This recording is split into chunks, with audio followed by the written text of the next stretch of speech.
Hi, everyone. Welcome back to Kidco Talks. My name is Emily. I'm our marketing coordinator here at Kids and Company. Thank you so much for joining us today. I wanted to welcome our speaker, Alana Metallo. Some of you may have attended one of her talks in the past. Alana is a sleep expert and founder of MetaSleep. Hello, and welcome back to Kidco Talks.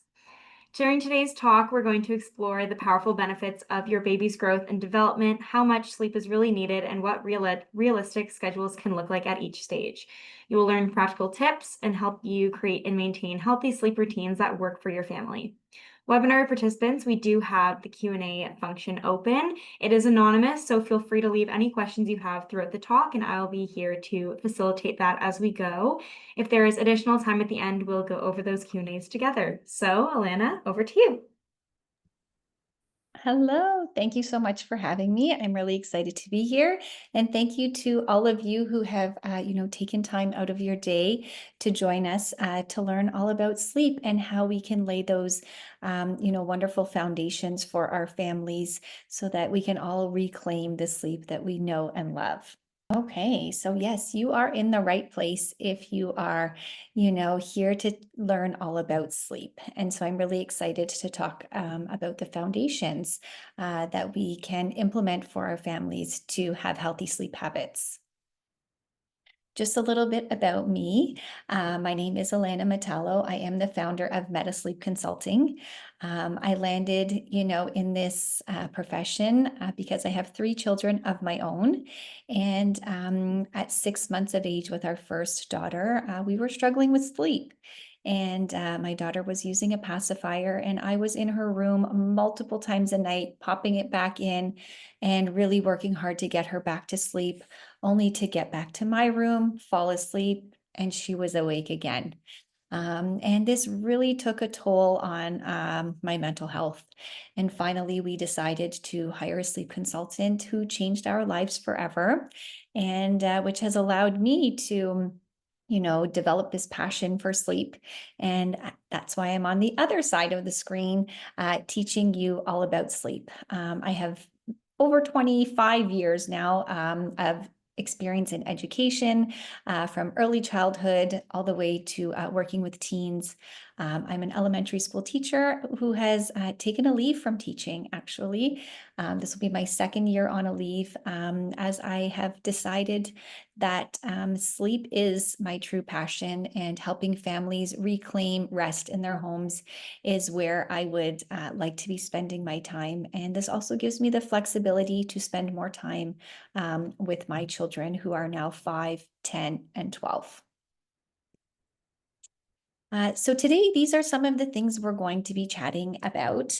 We are going to be understanding, sleep patterns and what that looks like amongst different ages, as well as, wake windows, right? Which can be a challenge. Nap math is always tricky, but that gets better as our children grow. We no longer have to do those calculations, which we know can be tricky.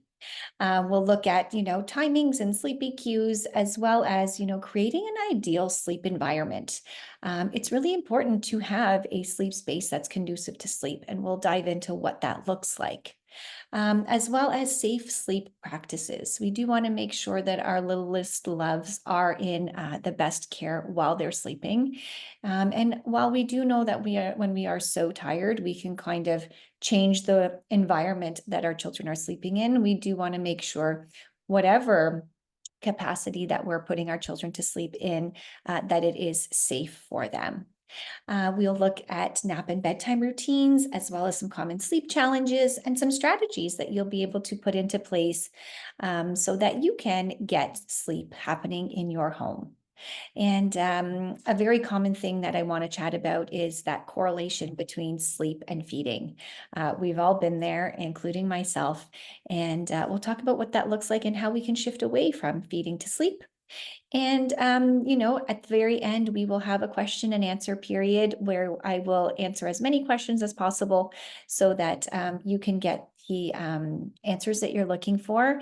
Additionally, I'll share my contact info at the end. If we don't get to your question, please feel free to send me an email or an Instagram message with your questions, and I would be happy to answer them for you. Let's get started. So obviously, as our children grow, their sleep needs change. If we're looking, at today, we'll be talking from kind of newborn to about that 18-month kind of range. And so we'll talk about what sleep looks like in each of those areas. The newborn stage of life, this is the most inconsistent, phase when it comes to sleep. Their patterns are not developed yet at this point. And so it is really hard to kind of have a schedule or a flow of your day that feels good and predictable. So this part, can be really challenging. We have multiple night wakings happening, where feedings are required for nourishment and development. And so this can be really tough on us, as parents in terms of, sleep deprivation, no longer getting those long stretches of sleep. But, the bonus is this is temporary, right? It does last a couple of months. And, we can, as our babies grow, really work to get those longer stretches of sleep happening. In the newborn stage, we've got about 4 to 6 naps happening per day, depending on their length of naps. It is really common to see a wide range of nap length during this time, from 30 minutes to 2 to 3 hours. And so there's not a lot of consistency with that. We could have a day where we have all these amazing naps, and then the following day we've got like a series of 30-minute naps. And so this is really common at this stage. So not to worry, it doesn't always mean that this is the way your baby is going to nap, kind of going forward. When we kind of get into that 4 to 6, month period, this is where I get a lot of phone calls, a lot of bookings with parents, because sleep starts to change. Maybe you had a really great sleeper in that newborn stage, and then all of a sudden we get close to that 4-month mark, that dreaded, 4-month regression that we hear about, and sleep starts to change. But this is actually a good sign. This is your child, their development is starting to take place and their sleep cycles are setting in. And so this is where, all of those cool tips and tricks that you were using to get them to sleep before might become a little bit more of a challenge at this age. Maybe they were very easily fed to sleep and then would sleep a long stretch, but now you're feeding to sleep and it's only, lasting an hour, 30 minutes to an hour to maybe 2 hours before they're up again, kind of looking for, some kind of assistance back to sleep. And so this is where we do get a lot of night wakings happening, shorter naps. And this is where, a lot of families, if they are going to implement some sleep training strategies and methods, this is where it is a nice place to start. It's also never too late, right? If your child is older than this age, it's never too late. I work with, children up to 8 years old, but there are many, sleep consultants out there who will work into teens and adults. So know that it's never too late. The earliest that we, implement sleep training strategies is 12 weeks and 12 pounds. So, that would be kind of the early end, but then there is no kind of limit to where you can go going forward. But during the 4 to 6 month time frame, this is where our babies are taking, kind of 3 to 4 naps a day, depending on their nap length and their sleep needs. As well as, this is where we can really start to see those sleep props, those assisting to sleep, the rocking, the holding, the feeding, the pacifier.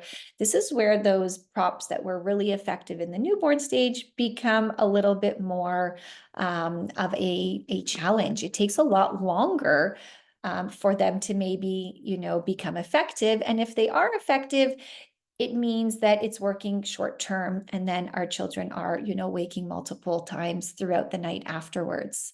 Our children will wake overnight when they have been assisted to sleep. And so, it does, work in that moment of getting our children to sleep. We're like, phew, finally they're sleeping. And then, they wake up. And so when our children do wake up, out of sleep cycles, because we do sleep in cycles overnight and during the day, when they do wake up out of those cycles, they are going to be looking for the same thing that got them to sleep the first time. And so if your child was fed to sleep the first time, this is where we are very commonly continuing to feed back to sleep, overnight, when a feed is not generally necessary all of those times that they're waking. So, we'll kind of dive into that a little bit further into the presentation. And then we get to our babies who are, kind of 6 to 12 months. We're now down to, generally by about 7 months or so, we're down to about 2 naps.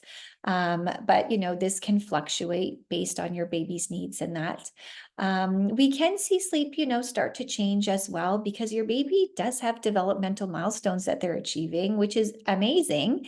But it can also impact the way sleep is happening, right? Teething starts, your baby's maybe, starting to crawl and roll and, pull to stand, starting to walk. All of those types of things can impact sleep because those become your child's primary focus. And so they, hone in on, that skill that they're learning and they want to practice it all the time. So it's really important for us to practice those skills while they're awake so that they're not wanting to practice them while they're supposed to be sleeping. And then we get into our toddler stage, 12 months and up. And this is where we kind of wean down to, that one nap. We generally try to stick to a 2 nap schedule until our babies are 14 to 16 months. But sometimes when our kids have to go to daycare, not all daycares can accommodate a 2 nap schedule, which is fine. There's a lot of children that they're trying to, make accommodations for. But if we do need to shift to a 1 nap schedule, 12 months would be the earliest we would, kind of make that shift. That's when they would be, really at the earliest developmentally ready to make that change. But, as our children grow, they're more active, they have more stamina and are more stimulated by things. And so sleep can become a little bit more of a challenge at this age. And so this is where, that kind of consistency piece, those regular routines, and consistent schedules will have your child thriving, right? Children love structure and routine.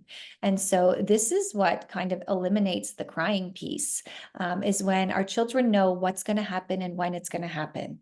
Our children will, continue to cry at different transitional points if we are forever changing up the strategies.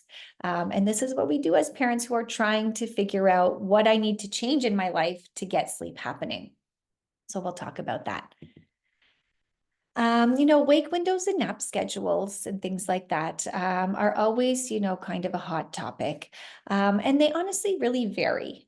And so this here is kind of a guideline for you, a recommended awake time for specific age groups. Right? We want to make sure that we're not keeping our babies awake too long. And this is something I see, quite often when I work with families is that, I will hear that, oh, they baby wasn't tired. So, they were, 3 months old and they were staying awake, 3 hours at a time. Or even longer than that because baby didn't seem tired, but then, the baby was super fussy and very hard to put down, when they tried to put them down for a nap.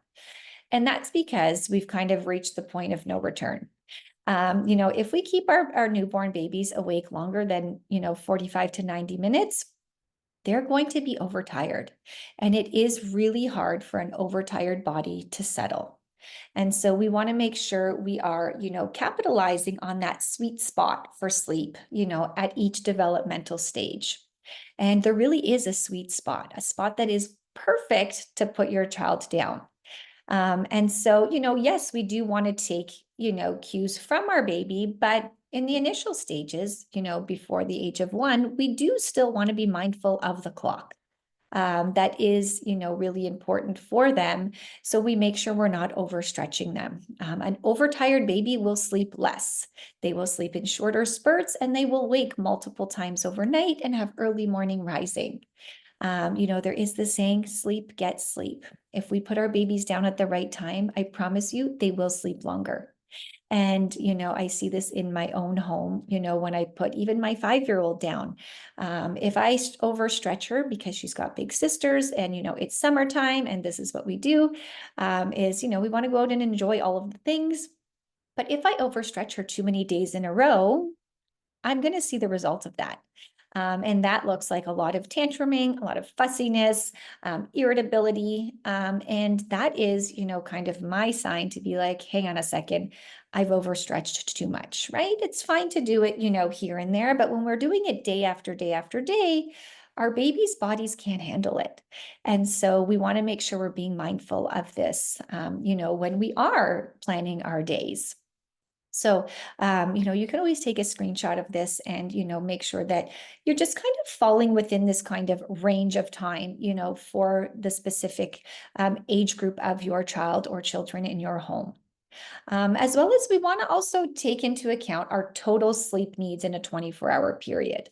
Our newborn babies, they need a lot of sleep, right? 16 to 18 hours of sleep, which is a lot. And not a lot for them, but when the number is a lot. And so we want to make sure that they are getting that. So that's including, the naps during the day, as well as, those short spurts that they're getting overnight. And then obviously, as our babies grow, their sleep needs change, and they do require less sleep as they grow. And if we also get too much sleep, too much daytime sleep, this can impact what our nighttime sleep looks like as well. And so, if let's say your baby should be sleeping about 2 hours, 3 hours kind of during the day, and they're sleeping 4 hours during the day, you might notice some difficulties with overnight sleep, maybe a split night happening where, they're sleeping and then they're awake for 2 to 3 hours in the middle of the night, and then they're going back down. Or we might start to notice a lot of early morning rising happening, 5 o'clock, 5:30. These can be, signs that our scheduling is off as well.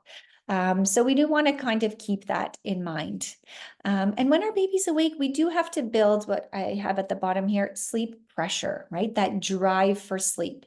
So this means our children have to be involved in activities when they're awake. If we are just kind of holding on to our babies the entire wake window, when sleep time rolls around, your baby's not going to be ready for sleep. They haven't built enough drive for sleep. And so we want to make sure our babies are, doing the tummy time, engaged in, activities that involve like the mind, body, and soul, whole body movements, fine motor, right? Using our hands in that, gross motor, whole body movements.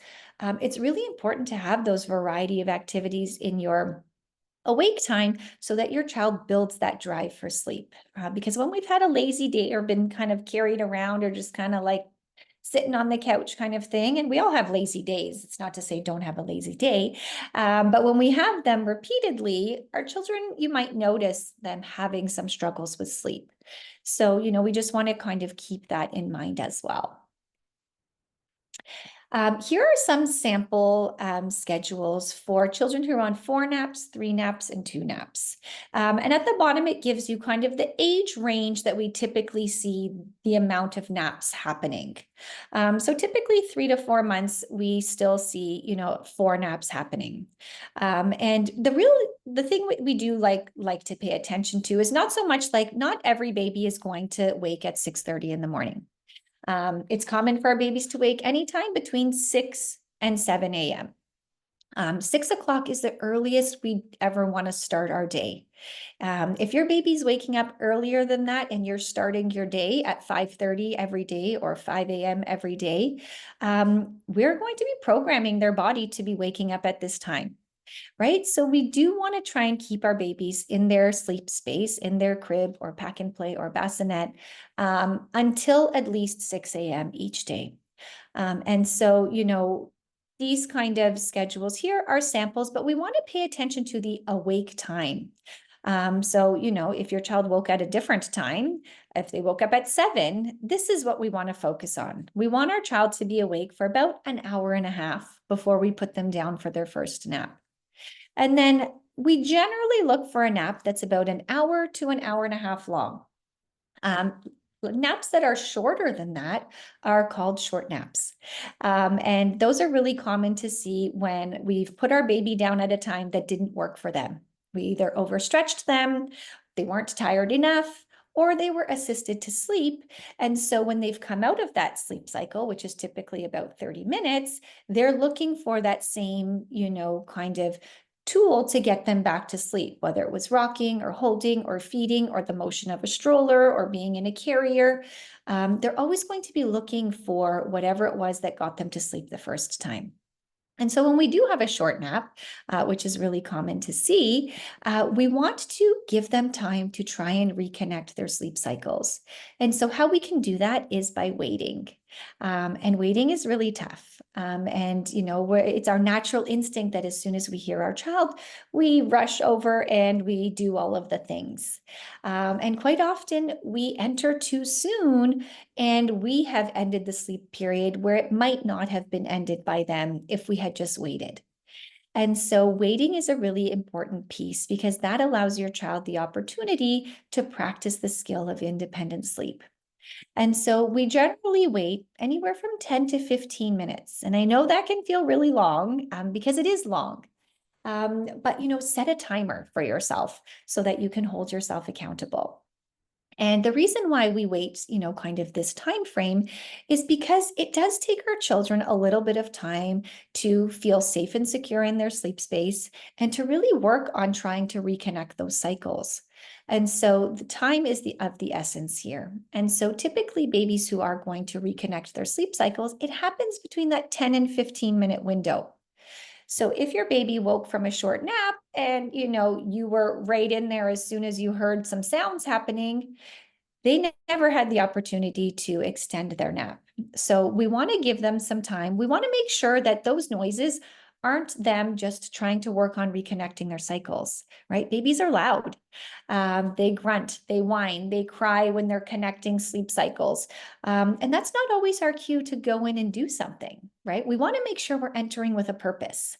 And so it's really important that we do kind of pause, give ourselves a few minutes, watch. Most of us have, some kind of device that we can watch our babies. They're in a safe and secure environment, so we don't have to worry about that piece. And so we want to wait to see if they're going to try and reconnect, and they might. And if 10, 15 minutes passes and they have not reconnected their cycles, like that's your cue to go in and, end the sleep period and continue your day. And our awake time always begins at the time we take our babies out of their sleep space. Your baby might have been playing around in the crib for about another 30 minutes or so. So we don't want to use that time as their awake time. Not a lot of activity was happening, nor stimulation was happening. They were also in the dark. So we want to make sure our awake time starts once we've taken them out of the crib. But the awake time is where you want to be, mindful of, based on your child's age. And going through nap transitions, dropping from 4 naps to 3 naps or 3 naps to 2 naps can be a tricky time. And it does take some time for our babies to settle in once we have, removed one of those naps from their schedule. So we want to be mindful that transitions take time. And so sometimes we make a transition and we don't see an instant result, or with any type of strategy we try, we don't see an instant result, right? We don't see it happen within 1 day or 2 days. And then we assume that the strategy is not working. But this isn't the case, right? It can take anywhere from 3 to 7 days of consistency to see a change happen. So we want to make sure that when we are, making a transition, or when we are, making a plan to change the way sleep is happening, that we're giving it a fair shot. And that includes time. And so we do want to have a plan and stick to it day in and day out, even when it's tough, because it will be. Those first 2 days are always the hardest, but it does get better. Your consistency will allow things to progress. It's the inconsistencies, which, myself included, is where our children, end up falling short because they don't know what to do, when to do it, how to do it, because they were like, yesterday you did this, today you're doing that, tomorrow you're doing something different. And so we get a lot of protest happening and prolonged protest, right? Our goal is to eliminate the crying piece. You are going to get some type of crying when you make a change. Your baby doesn't have, the verbal communication skills to be like, hey, I don't really love that you're changing the way sleep is happening. And we have to remember why our babies are crying in these moments of change. They're not used to what's happening, right? They've been used to a specific way of falling asleep. And when we change that, they get a little bit frustrated. They're no longer confident in what's going to be happening because it's different. And so being overtired, not having the confidence, and feeling frustrated with the change, you're going to get crying. And so, crying doesn't always mean we have to do something right away. We want to be mindful. We want to offer reassurance where needed, absolutely. But take a step back and wait. Waiting will make the world of a difference. And it's, a really small gesture that goes a long way. Sleepy cues. While most babies will present some kind of sleepy cue, there are a lot of babies out there that show no signs of being tired at any point. And so this is why it's important for us to be mindful of the clock as well. Because sometimes we don't see a yawn or the eye rubbing or red eyebrows that might occur. And so we miss the mark. And so, we don't want to solely rely on sleepy cues, but we want to kind of have a combination of both of them, the clock and the sleepy cues. I want to talk a little bit about fussiness. Often we see fussiness and we assume our babies are tired. This is where we want to take a look at the clock. If your baby's, 6 to 7 months old and they've been up for an hour and they're getting fussy, this is not a sign that they need to go back to sleep. Babies will fuss when they're bored, right? They want a change of scenery, or they're participating in something that they're not overly interested in. And so we want to be mindful of that, right? So it's not that fussiness equals tired, right? We have to think, if our baby was only been up for half an hour, and they're fussy, it doesn't mean that they're tired. It could mean that they're hungry, that they're bored, right? We want to analyze the situation, as a whole. So that's just something that, you can keep in mind as well. Sleep space. We want to make sure that we do have an optimal sleep space for our children when it comes to both nap time and overnight sleep. And so we want to create an environment that is, a very calm and soothing place to be. So this means we want to kind of refrain from, a lot of light. We want to refrain from loud noises where, this is where a sound machine would be, beneficial. I do encourage my families that I work with to use a sound machine. Even if it's just one child and the parents, we want to be able to have a life when our children are sleeping. And so this includes like doing laundry, doing dishes, maybe vacuuming, or maybe watching a show. And we don't want to have to feel like we're walking on eggshells when our babies are sleeping, that we can't do anything around the house, right? That we're whispering and it's like, oh my goodness, don't like move a dish or don't like slam the microwave door. All of those things, we're, very cautious of when our children are sleeping. But if we use a sound machine and it's on at the right volume, these types of things are not going to wake up your child. And so, you can download a decibel reader, just like in the App Store, and you can measure how loud your sound machine is. So you would turn your sound machine on, and you would turn it to the volume that you think is appropriate. And then you would place your phone, which is now your decibel reader, inside the crib or in the bassinet. And that's where you want to take your measurement from. We don't want to measure right beside the sound machine because that's not the sound that your baby's hearing. So we want to make sure that when we are measuring decibels, that we are doing it where the baby is sleeping. And we're generally looking for about 60 decibels, I would say, at the highest, when we are looking at that range. But we want to make sure the sleep space is dark. Darkness promotes sleep. And this is what allows our children to also sleep longer. When they wake up out of a sleep cycle and it's nice and dark, they're like, okay, I can still keep sleeping. But if I wake up and there's light shining in my face, I'm probably going to think it's time to wake up. Think about, your own room. I think about my room. I have blackout curtains, but I don't have any blackout blinds behind it. And, it's summertime. And so the sun is in all of its glory, which like we love. But when it comes to sleep, light equals it's time to wake up. It changes the levels of our melatonin, it drops them. And so we think that it's time to wake up. The sun rises where I am at like 5:30 in the morning. I don't want to be up at 5:30 in the morning. So in our home, we have blackout blinds, blackout curtains over top. We have a sound machine, so like birds chirping aren't waking, anybody up in the morning. These few things make the world of a difference.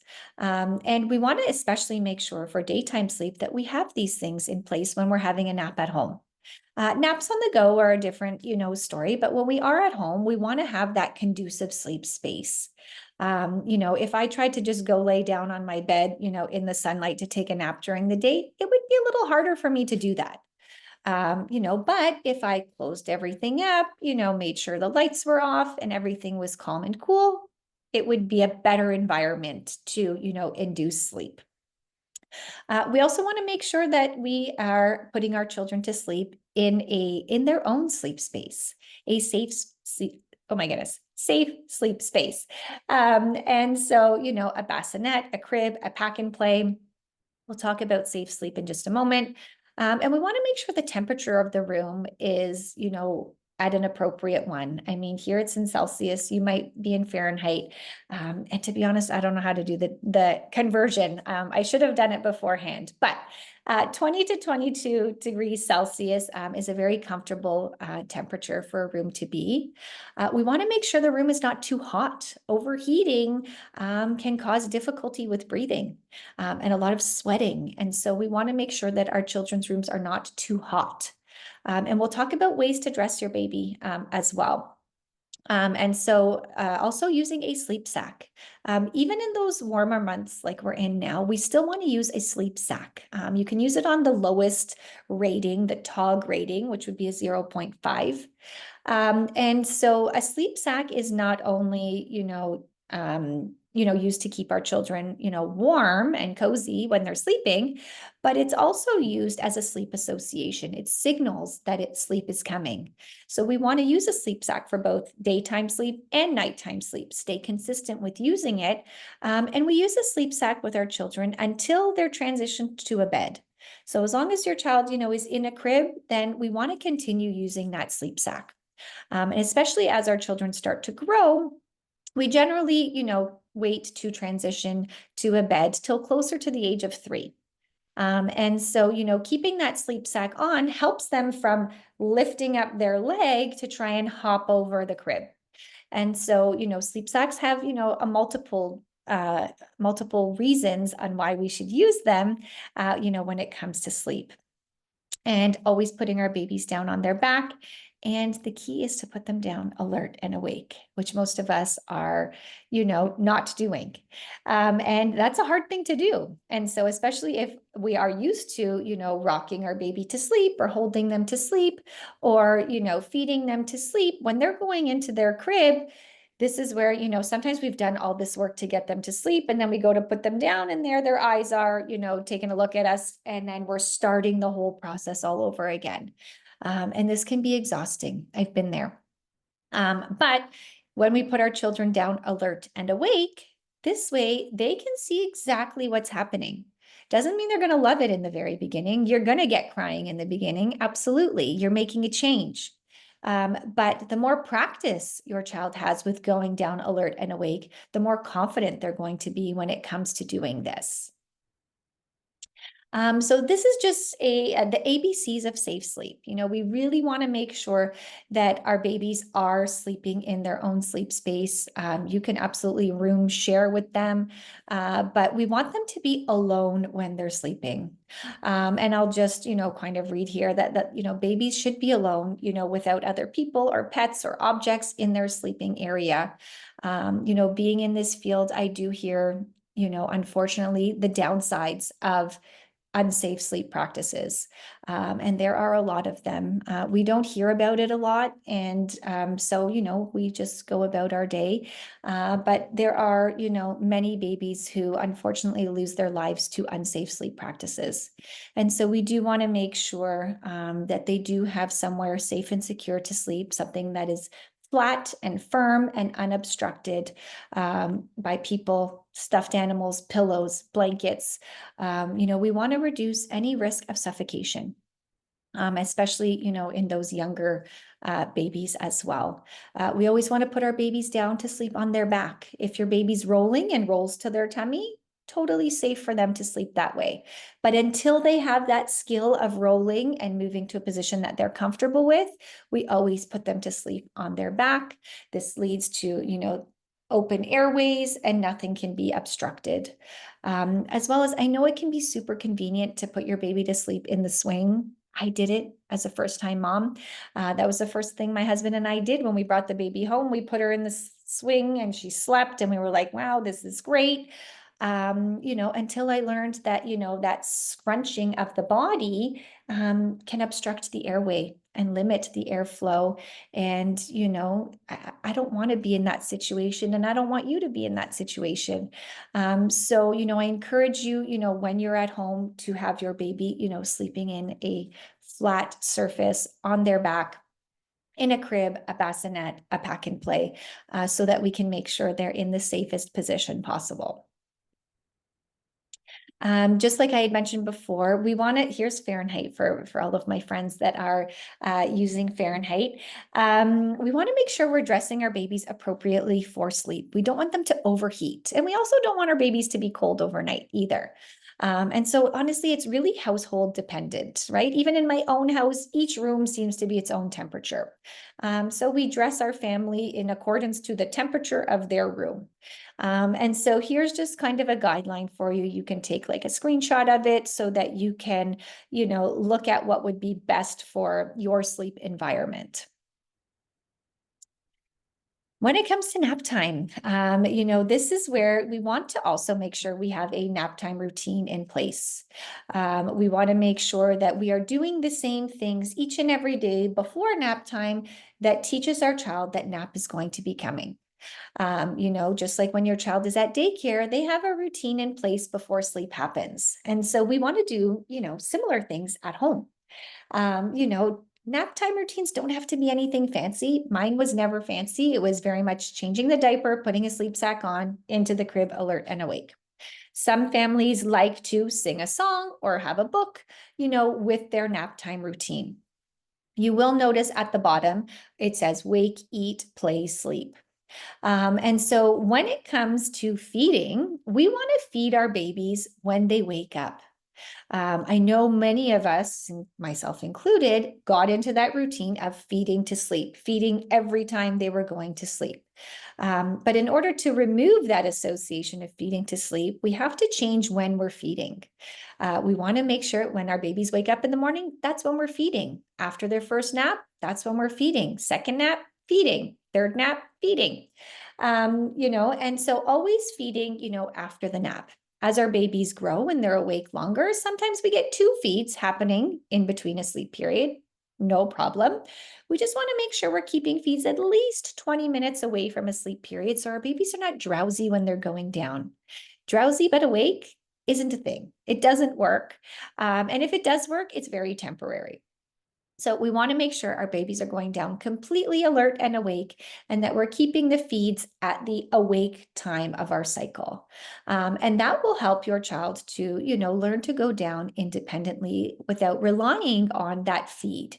When we do feed to sleep, it is effective in that moment, but then we don't get long stretches of sleep happening. We don't get that 1.5 to 2 hour nap that we might be looking for on a regular basis, right? It might happen sporadically here and there, and we're thinking, oh my gosh, amazing. How can I recreate that? But we want to have predictability, to our days, especially as our babies grow. We want to be in a routine of knowing my baby's going to go down for a nap at around this time. They're going to probably sleep an hour and a half. And then, they're going to be awake for X amount of time before they go down again. And then, once our babies are 4 months and beyond, as long as there's approval from, pediatrician that there's no concerns about weight gain or anything like that, we can shift all of our feeds to daytime hours. So this doesn't mean taking away feeds from your child. It just means only feeding during the day. And so when we do have those full feeds during the day, we no longer have like a 24-hour buffet open, which leads to babies who snack around the clock. And then this allows our babies to have full feeds, right? So when they wake up in the morning, they can have a full feed instead of just a snack because they've had, kind of all of those feedings overnight. So we want to make sure that we're feeding when we wake up, and feeding every time, they do, wake up from a sleep period. When it comes to a bedtime routine, bedtime is the only time of day we feed close to sleep. And this is because obviously we want our babies to be have a full belly before they head, off to sleepy land for the night. We try to have a bath every night if possible. Some babies' skins don't allow, for this to happen, but a bath really does set the tone that a long stretch of sleep is coming. It's relaxing, even though your baby might, be having a really great time and you're like, they're really maybe silly in the bathtub or, splashing around. Like this is still great, but it still signals to your baby that, okay, when I have a bath, I go to sleep for a long period of time afterwards. So it is a sleep association, and it changes our body temperature and it gets us ready for sleep. So if you can have a bath every night, I would encourage you to do so. Putting on some lotion afterwards, diapers, PJs, sleep sack, our last feed, whether it's a bottle feed, breastfeed, either way, doesn't matter. We want to have that last feed, but that's not the last thing we want to do. We want to make sure that we are doing something after the feed so that our baby can go down alert and awake. Because quite often our babies who are very tired and, not getting the sleep that they need fall asleep during, especially this last feed of the day. So we really do want to work to keep them awake those first few days when we are making changes to sleep, to really try to keep them awake, blowing in their face, moving their position side to side. Maybe we have to unbutton or unzip sleep sack or pajamas, putting a cool cloth on the forehead. Those are some things that you can do to help, keep them awake. And so after your feed, we want to read a book, sing a song. If you've got kind of an older child, I'll say, kind of, 14, 15 months, and kind of older, you can even participate in a little bit of an activity, a quiet activity on the floor in the bedroom, a puzzle, a little, kind of activity, whatever you might have, blowing bubbles, anything that you'd like that's on the lower, key side before we put our babies down. And we generally like to have our bedtime at roughly the same time each and every night. Sometimes we have to make accommodations to our bedtime based on, if maybe they had a poor nap day that day or we skipped a nap, then we might want to bring bedtime earlier. I would say 6:30 is the earliest we can offer bedtime. And don't be afraid of an early bedtime. I promise you, if you put your baby down earlier, they're going to sleep longer. And, I still see this with my own children, especially my youngest one. When I put her down earlier, she's 5 and maybe a bit of a unicorn baby, but she still sleeps 11 to 12 hours every single night.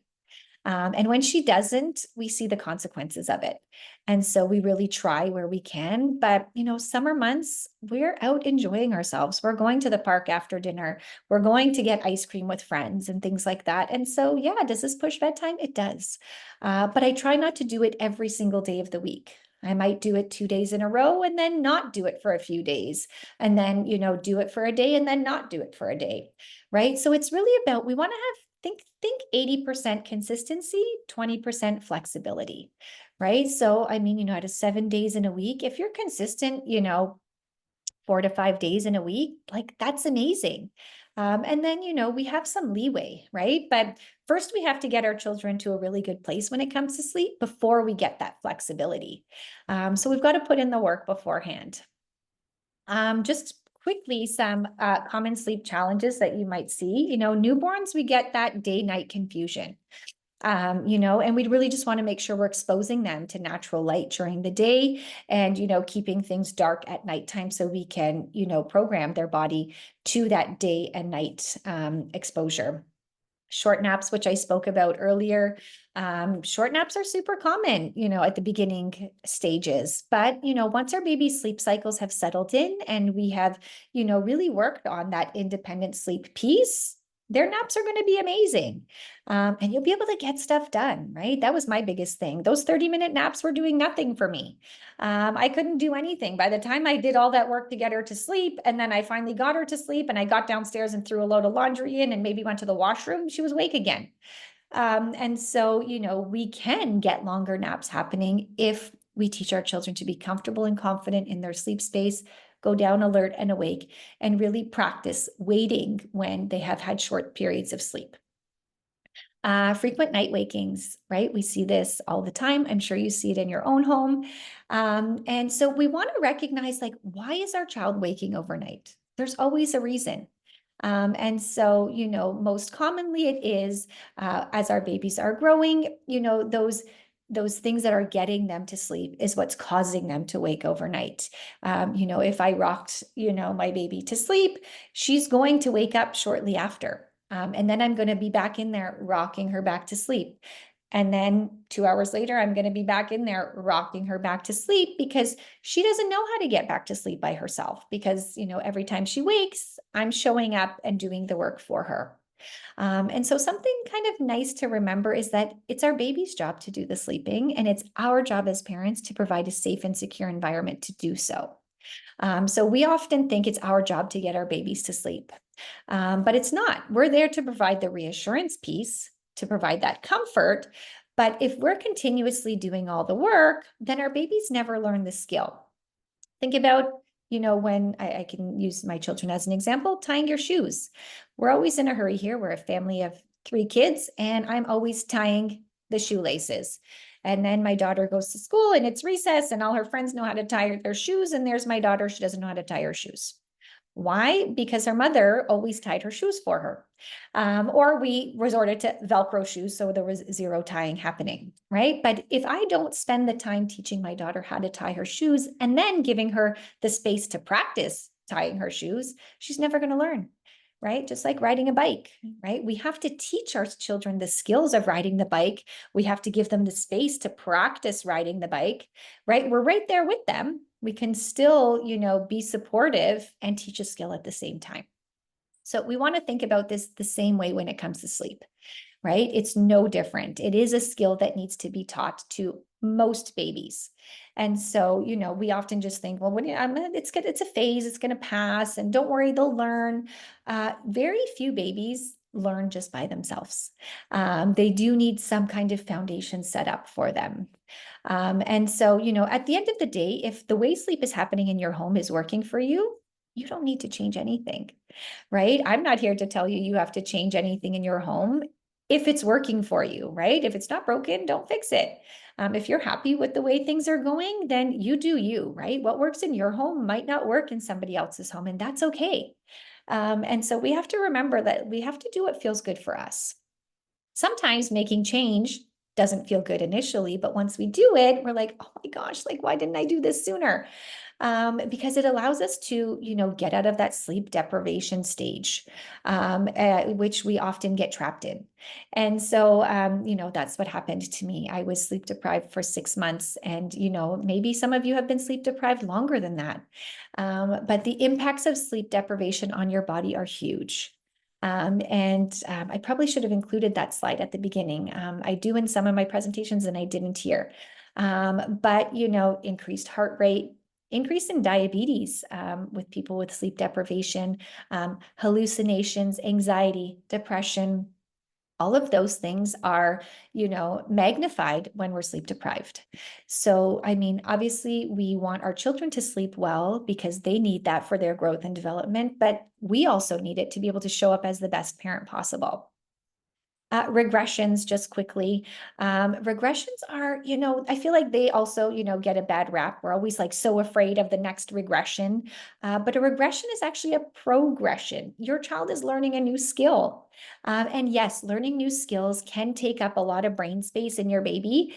And they're always wanting to practice that skill, which means they're not sleeping as well as they used to be. But the really important thing about regressions is you need to stay consistent. If your baby's changing and you change, you're going to have a tornado effect and it's going to be a really messy situation.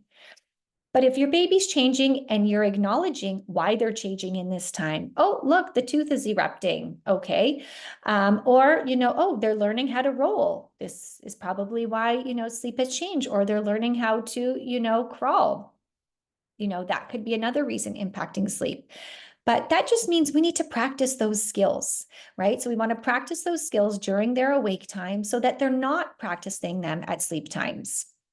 And this is kind of exactly what I was, just kind of saying, these are when we see the most common, that 4-month one. And that's where sleep is just starting to settle in. And so that's why we see a big change. Again, this is the most amount of clients I get is at this time frame. And then between 6 to 8 months, our babies are learning to move around, right? 8 to 10 months, separation anxiety is huge, right? Our babies don't want to be without us.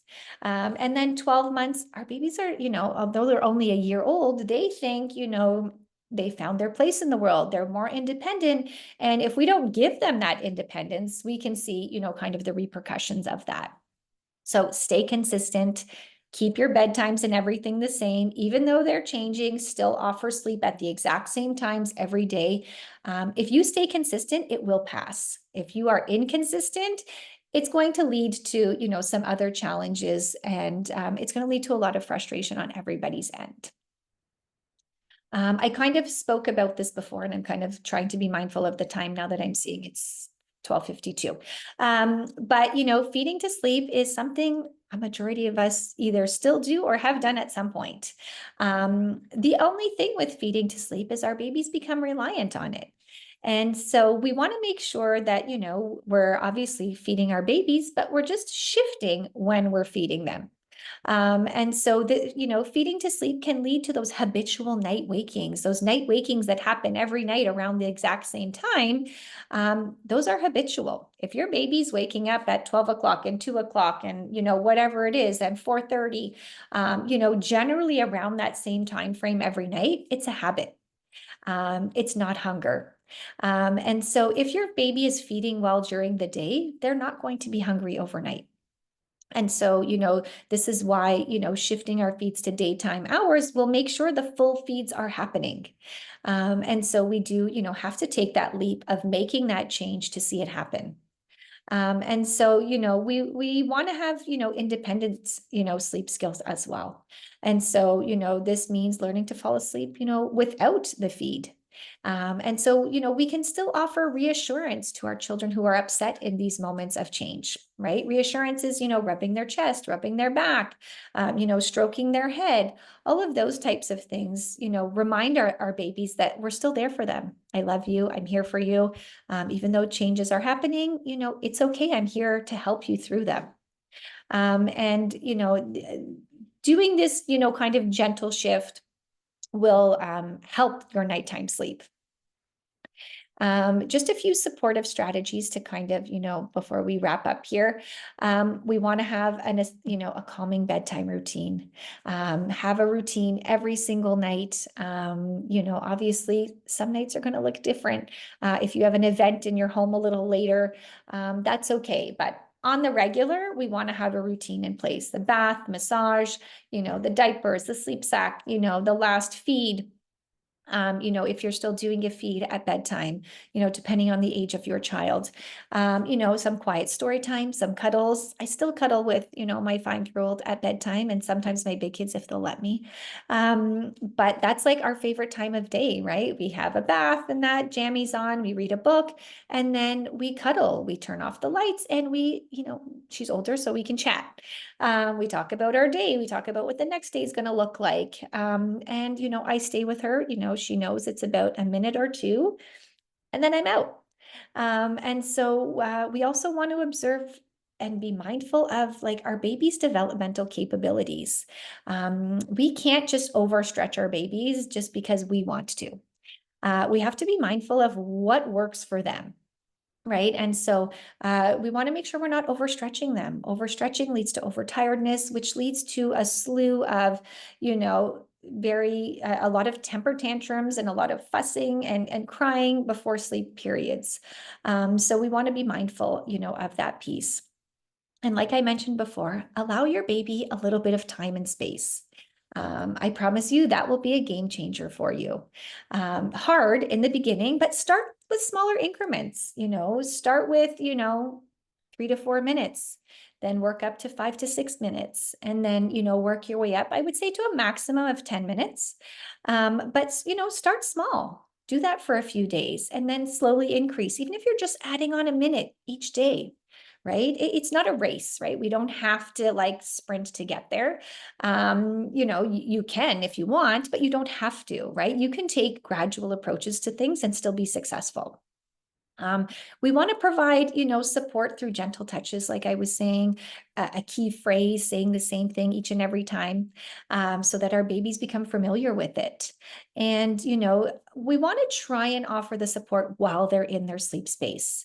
When we pick our babies up, it just kind of reinforces to them that I'm going to take you out to rock you, to hold you, to feed you. And then when you don't do that, you're going to get escalated protest happening. And then we just assume that it's not working. Escalated protest doesn't mean it's not working. It just means your baby's frustrated with the changes that are happening.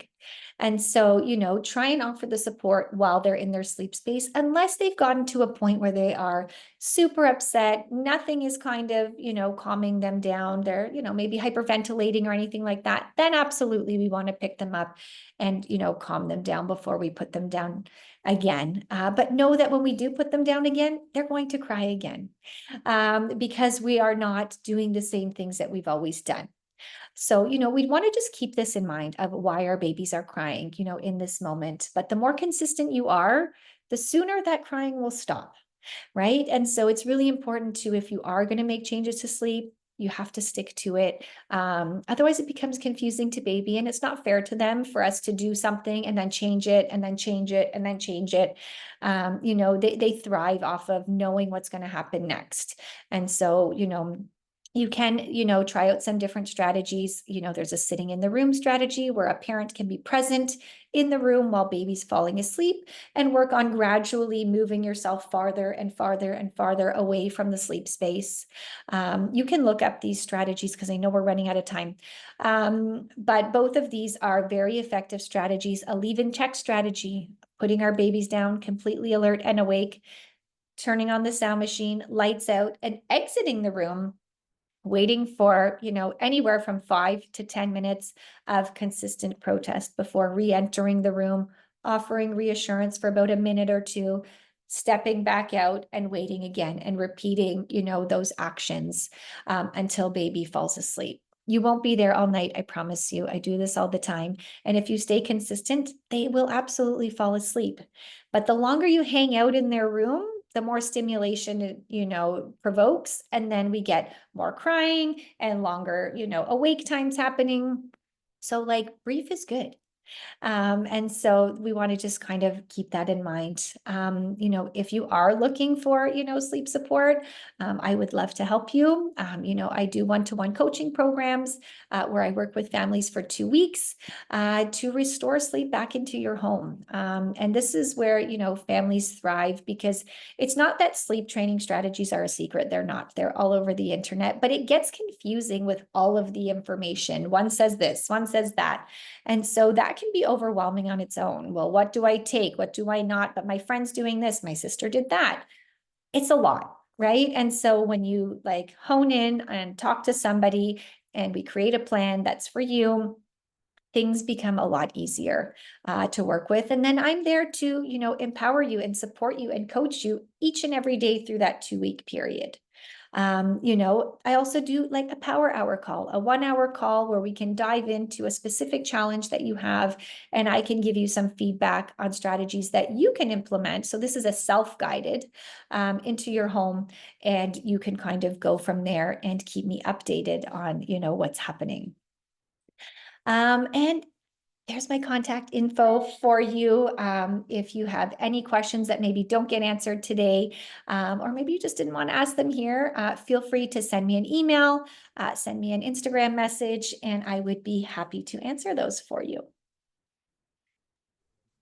Thank you so much, Alana. This has been so insightful and such valuable information. I know we've gone a bit over our time, but the information was so valuable. I know our viewers really appreciate it. I'm afraid we don't have time to get to the Q&A today, but if you wrote down your questions in the chat, please write them down and send them along to us or to Alana at her resources provided. We will be sending up a follow-up email to everyone who attended today with all of Alana's information, as well as an opportunity for you to respond and give us any questions that we can forward along to her. So we'd love to make that connection with everybody. But again, thank you everyone for coming on today, and thank you for your questions. I'm sorry we didn't get a chance to get to them, but hopefully we'll get to them later. I'd like to remind everyone that there'll be a recording sent out with that follow-up email, as well as a short feedback pop-up that'll come up when you leave the webinar today. So please take a quick minute to leave us and Alana some feedback.